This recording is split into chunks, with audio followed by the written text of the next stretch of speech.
Assalamu alaikum everyone. How are you all? And I hope you all are fine and you all having a very good routine. Today I'm here to share my own opinions with all of you who are listening me.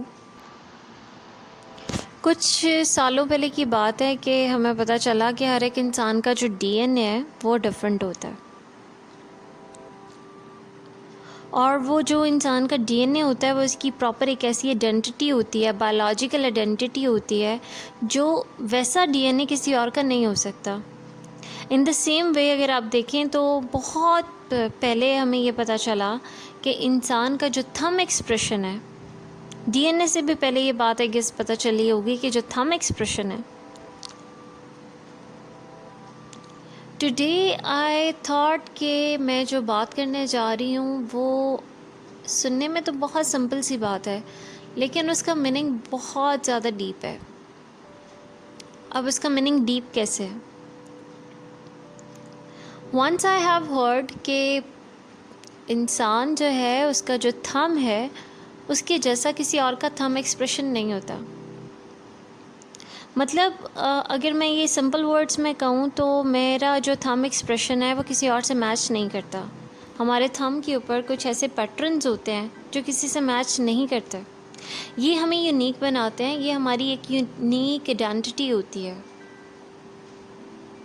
और हमारी इसी unique identity की वजह से हम recognised हो सकते हैं कि अगर कोई मिसहैप होता है, खुदा ना खास्ता, गॉड फॉरबिड कोई मिसहैप होता है, तो वहाँ पर जो पाए गए फिंगरप्रिंट्स हैं वो इंसान की आइडेंटिटी बता सकते हैं. साइंस, टेक्नोलॉजी, साइंटिस्ट, ये चीज़ें बहुत इम्प्रूव हो चुकी हुई हैं, इसलिए मैं ज़्यादा इस टॉपिक पे बात नहीं करूँगी. मैं जाऊँगी अब DNA पे.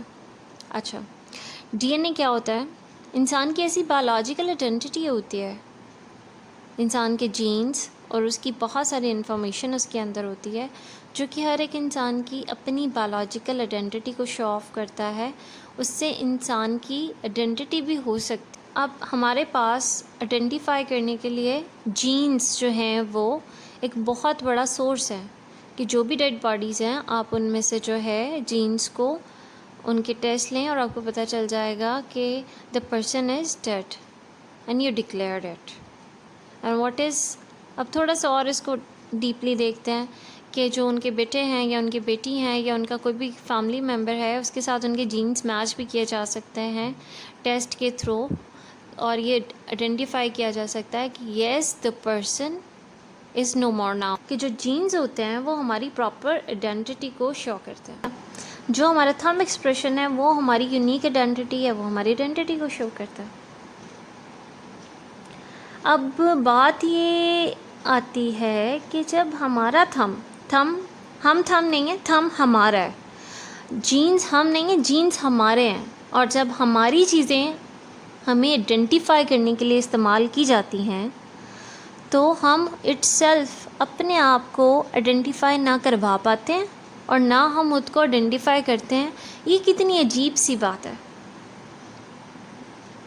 ये कितनी अजीब सी बात नहीं है कि हमारा थंब अपनी आइडेंटिटी ले चुका है, हमारे जीन्स अपनी आइडेंटिटी ले चुके हैं, लेकिन बीइंग अ पर्सन हम अपनी आइडेंटिटी नहीं ले पाते. हम अपनी आइडेंटिटी को नहीं आइडेंटिफाई कर पाते. What is the reason behind it? And I want to leave the question in your mind that what is exactly the reason behind this कि हम अपनी आइडेंटिटी को प्रूफ नहीं कर पाते.